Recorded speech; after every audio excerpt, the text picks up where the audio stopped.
নমস্কার বন্ধুরা, আমার চ্যানেলের আরেকটা নতুন পর্বে আপনাদের সবাইকে স্বাগত জানাই। আশা করছি আপনারা সবাই ভালো আছেন, সুস্থ আছেন।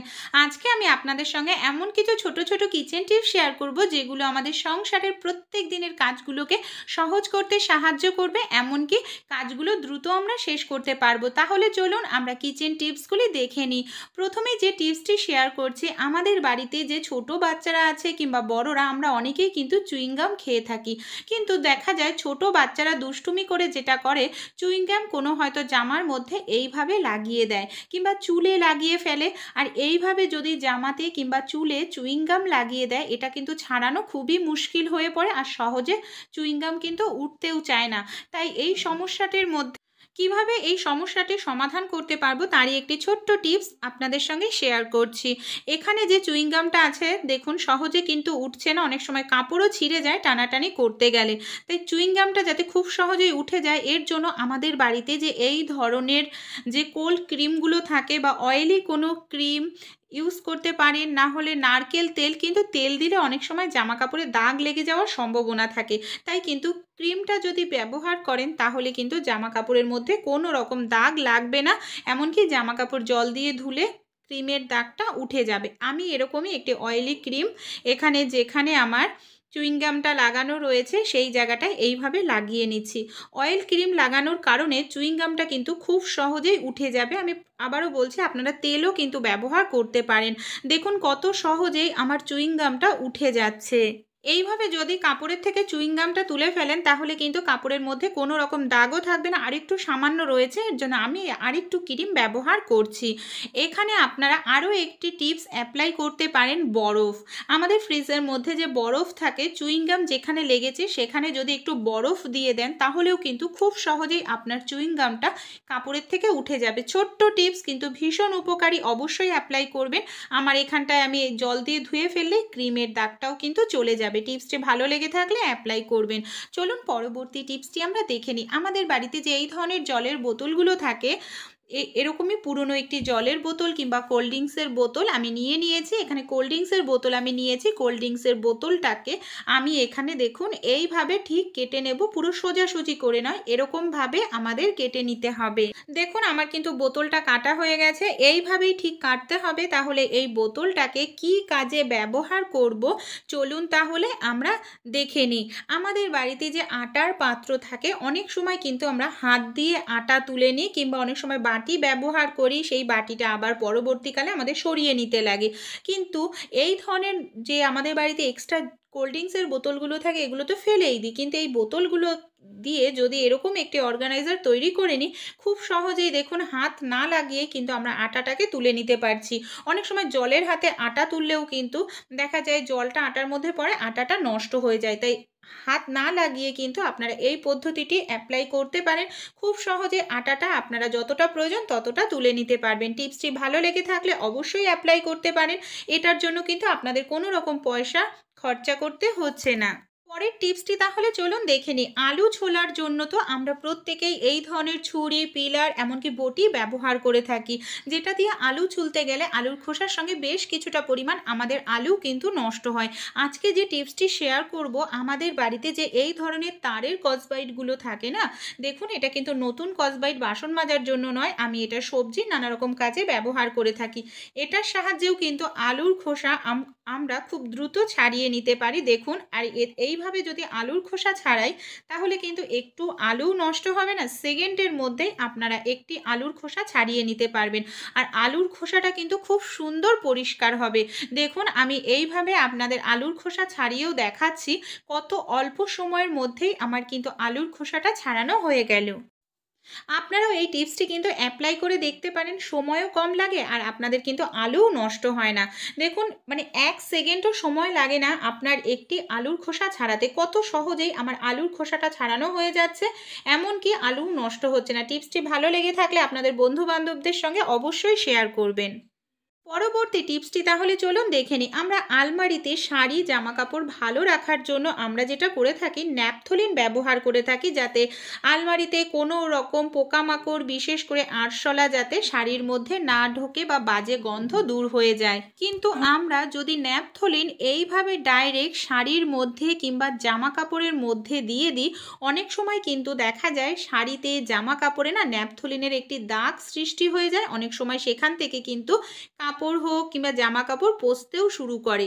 তাই কিভাবে ন্যাপথলিনটা দিলে জামা কাপড়ের মধ্যে কোনো রকম দাগ হবে না, এমনকি কাপড়ে ছিঁড়ে যাওয়ারও সম্ভাবনা থাকবে না। চলুন, এখানে নিয়েছি আমি একটি পুরনো মোজা, কিন্তু মোজাটাকে খুব ভালো করে পরিষ্কার করে ধুয়ে নিয়েছি। এর মধ্যেই আমি ন্যাপথলিন দিয়ে দিচ্ছি। আপনাদের যে কটা প্রয়োজন সেই কটা ন্যাপথলিন আপনারা এইভাবে দিয়ে দিতে পারেন।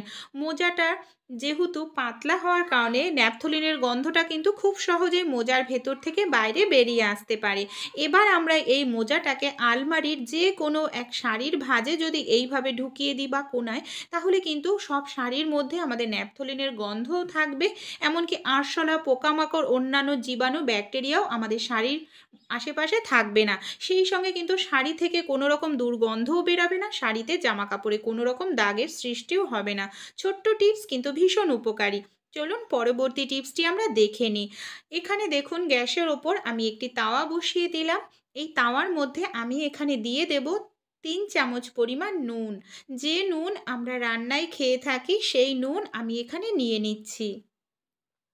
এরপর আমি নুনটাকে খুব ভালো করে 1 থেকে 2 মিনিট গরম করে নেব। নুনটাকে কিন্তু খুব ভালো করে আমাদের গরম করতে হবে। এইভাবে নাড়াচাড়া করে নিচ্ছি নুনটাকে, যাতে সব নুন খুব ভালোভাবে গরম হয়। এরপর আমি গ্যাসটাকে বন্ধ করে দেব। আর এই নুনটাকে কী কাজে ব্যবহার করব চলুন তাহলে দেখে নিই। এখানে আমি নিয়েছি সুতির একটি পরিষ্কার কাপড়। পরিষ্কার কাপড়ের মধ্যে যে নুনটা গরম করে নিয়েছিলাম, এই নুনটাকে এইভাবে ঢেলে নিচ্ছি। এবার এই কাপড়ের ঠিক মাঝখানটায় নুনটাকে রেখে আমি এইভাবে পুঁটলি তৈরি করে নিচ্ছি। নুনটা কিন্তু প্রচণ্ডই পরিমাণে গরম হয়েছে। এবার এটাকে কি কাজে ব্যবহার করব? আমাদের কিন্তু অনেক সময় দেখা যায় আমরা কোথাও ব্যথা পাই, কিংবা ছোট বাচ্চারা ব্যথা লাগে, কোথাও চোট লাগে, সেই জায়গায় ফুলে যায়, যন্ত্রণা করতে থাকে। সেই জায়গায় এইভাবে যদি আমরা একটু নুনের সেঁক দিই, তাহলে কিন্তু ফোলা দ্রুত কমে যাবে ব্যথার জায়গায়, এমনকি ব্যথাও কমে যাবে। ছোট্ট টিপস কিন্তু ভীষণ উপকারী। অনেক সময় দেখা যায় আমাদের বাড়িতে বলতা কামড়ায় ছোট বাচ্চাদের কিংবা বড়দেরও, সেই জায়গায় ফুলে যায়, যন্ত্রণা করতে থাকে। সেখানেও যদি এইভাবে নুনের সেঁক দেওয়া যায়, তাহলেও কিন্তু ভীষণ আরাম পাওয়া যায়। অবশ্যই অ্যাপ্লাই করবেন। চলুন পরবর্তী টিপসটি আমরা দেখে নিই। আমাদের বাড়িতে যে এই ধরনের গ্যাস লাইটারগুলো থাকে না, আমরা তো গ্যাস ধরানোর জন্য ব্যবহার করি। কিন্তু দেখুন, অনেক সময় দেখা যায় গ্যাসটা আমরা লাইটার দিয়ে ধরাতে চাই, লাইটারটা কিন্তু বারবার জ্বালানোর কারণেও জ্বলতে চায় না। দেখুন, আমার গ্যাসটা কিন্তু অন রয়েছে, লাইটারটাকে বারবার আমি জ্বালানোর চেষ্টা করছি, জ্বলছে না। আমরা ভাবি লাইটারটা হয়তো আমাদের শেষ হয়ে গেছে বা নষ্ট হয়ে গেছে, তখন এটাকে বাতিল করে দিয়ে নতুন আমরা লাইটার কিনে নিয়ে আসি। কিন্তু আপনারা এই টিপসটি অ্যাপ্লাই করে দেখতে পারেন বাতিল করার আগে, তাহলে আপনাদের হয়তো আরও বেশ কিছুদিন এই পুরনো লাইটার দিয়ে চলে যাবে, নতুন লাইটার কিনতে লাগবে না। আমরা যখন রান্নাবাড়ি করি অনেক সময় দেখা যায় লাইটারের মধ্যে ঝোল তরকারি এমনকি জলও পড়ে যায়, যার কারণে লাইটারের ভেতরটা কিন্তু ভিজে যায়, এমনকি পরে যখন আমরা গ্যাসটা ধরাতে চাই ঠিক করে কিন্তু ধরতে চায় না ভেজার কারণে। তাই যখনই আপনারা গ্যাসে কোনো কিছু রান্না করবেন বা আপনাদের গ্যাসটা যখন বার্নারটা গরম থাকবে, তখন তারপর গ্যাসটাকে বন্ধ করে দিয়ে বার্নারটার গরম অবস্থায় এইভাবে লাইটারটাকে ওপরে রেখে দেবেন 2-3 মিনিটের জন্য। তাহলে যে গরম বার্নারটার গরমের কারণে না ভেতরে যদি কোনো জল থাকে, সেই জলটা কিন্তু পুরোপুরি শুকিয়ে যাবে, এমনকি লাইটারটা আপনারা আবার ইউজ করতে পারবেন। এর জন্য আপনাদের আর নতুন লাইটার কিনতে হবে না। আমি এখানে দেখুন গরম গ্যাসের বার্নারের ওপর 2 মিনিট মতো রেখে দিয়েছিলাম। তারপর আমি আপনাদের দেখাচ্ছি আমার বার্নারটা কিন্তু গরম থাকার কারণে লাইটারটাও গরম হয়ে গেছে। এবার যদি আমরা গ্যাসটা অন করতে চাই, খুব সহজেই কিন্তু গ্যাসটা আমরা জ্বালাতে পারবো। দেখুন, আমি কিন্তু মাঝে মাঝে এই টিপসটি অ্যাপ্লাই করি, কারণ রান্না করার সময় ভুলবশত কারণে আমাদের অনেক সময় এই লাইটারের মধ্যেও জল পড়ে যায়। টিপসটি ভালো লেগে থাকলে অবশ্যই অ্যাপ্লাই করে দেখবেন। চলুন পরবর্তী টিপসটি আমরা দেখে নিই। এখানে আমি নিয়ে নিয়েছি একটি পাত্র।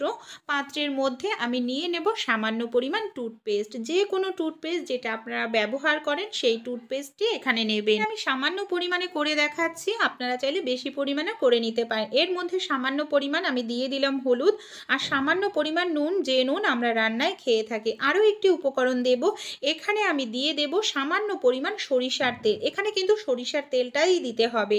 এরপর আমাদের যে ব্রাশ দিয়ে আমরা রেগুলার দাঁত মাজি সেই ব্রাশটা নিয়ে নেব। সেই ব্রাশটা নিয়ে খুব ভালো করে সব উপকরণ এইভাবে মিশিয়ে নেব। এটাকে আমরা কি কাজে ব্যবহার করব?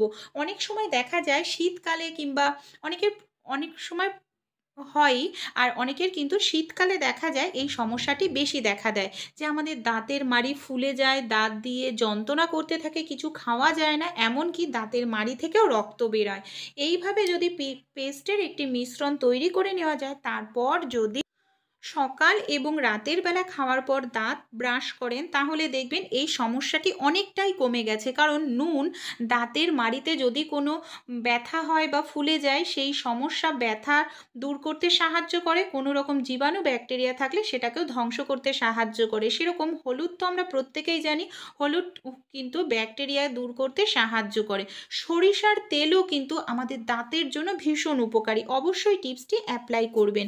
চলুন পরবর্তী টিপসটি আমরা দেখে নিই। আমাদের বাড়িতে যে বাচ্চাদের এই ধরনের জুতোগুলো থাকে, অনেক সময় দেখা যায় জুতোগুলো এতটাই নোংরা হয়ে যায় যে জুতোটা পরে কিন্তু আর পরের দিন স্কুলেই পাঠানো যায় না। কিন্তু দেখা যায় যে আমাদের যে জুতো পালিশ করার কালি থাকে সেটা হয়তো শেষ হয়ে যায়। তখন তো খুবই মুশকিলে পড়তে হয়। অনেক সময় দোকানেও বাজারে যাওয়ার মতো সময় থাকে না। তখন কিভাবে বাড়িতেই এই টিপসটি অ্যাপ্লাই করে জুতোটাকে পালিশ করে নিতে পারবেন, চলুন দেখে নিই। সবার প্রথমে জুতোর মধ্যে যে ধুলো নোংরাটা রয়েছে সেটাকে আমি খুব ভালো করে এইভাবে দেখুন পরিষ্কার করে নিচ্ছি একটি কাপড় দিয়ে। আমি এখানে কাপড়টাকে হালকা একটু ভিজিয়ে নিয়েছি, সামান্য একটু। তারপর খুব ভালো করে এইভাবে ধুলোটাকে আমরা পরিষ্কার করে নিচ্ছি। এবার আমি দেখুন এখানে কি করব, একটি পাত্র নিয়ে নিয়েছি। পাত্রের মধ্যে আমি নিয়ে নেব সবার প্রথমে এখানে সরিষার তেল। যে সরিষার তেল আমরা রান্নায় খেয়ে থাকি, সেই সরিষার তেল এখানে আমি সামান্য পরিমাণ নিয়ে নিচ্ছি, হাফ চামচ মতো নিয়ে নিলেই হবে। দেখুন এর মধ্যে আমি আরও একটি জিনিস দিয়ে দেব, 2-3 ফোঁটা উজালা, যেটা আমরা সাদা জামা কাপড়ে ব্যবহার করে থাকি। দেখুন আমি এখানে 3 ফোঁটা উজালা দিয়েছি হাফ চামচ সরিষার তেলে। চামচের সাহায্যে দুটো মিশ্রণ আমাদের খুব ভালো করে মিশিয়ে নিতে হবে, যাতে তেল আর উজালা খুব ভালোভাবে মিশে যায়। দেখুন কালারটা কিন্তু চেঞ্জ হয়ে গেছে, আমাদের খুব ভালো করে মিশে গেছে। এবার এটাকে আমরা কিভাবে ব্যবহার করব?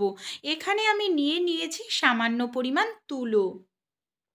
আমি এখানে তুলো ব্যবহার করছি, আপনারা কোনো কাপড়ও ব্যবহার করতে পারেন। তুলোর মধ্যে এই মিশ্রণটা লাগিয়ে নিলাম। এবার জুতোর গায়ে খুব ভালো করে এই মিশ্রণটাকে লাগিয়ে নেব। আপনারা হয়তো ভাবতে পারেন যে উজালা বা তেল দিলে আমাদের জুতোতে হাত দিলে হয়তো তেল কিংবা উজালা উঠে আসবে, সেরকম কিন্তু কোনো কিচ্ছু হবে না। জুতোটা আপনাদের জাস্ট পালিশের মতো চকচক করতে থাকবে।